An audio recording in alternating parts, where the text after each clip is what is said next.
How to fix YouTube error 503. Hey everyone, welcome back. If YouTube suddenly shows 503 error and won't load, don't worry, you can follow these quick fixes in order to fix it fast.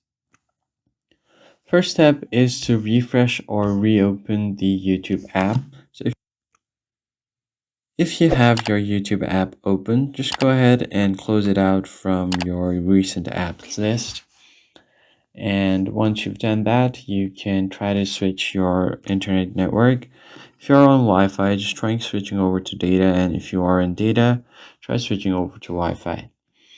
Then you can fully close and restart your app or browser. If you have any VPN or proxy, make sure you disable it. Go to settings, go to connections, go to more connection settings, and go to VPN. Now, if anything's connected, just make sure you disconnect it and you're going to be good to go. Then you can also try to clear your YouTube's cache. Sometimes temporary cache files can cause the issue. Go to storage, tap on clear cache, and then check for updates. So scroll down and tap on app details and store.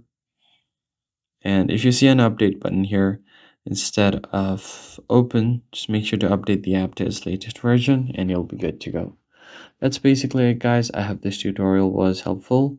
Hit the like button down below and subscribe to the channel. And I'll catch you guys in the next one.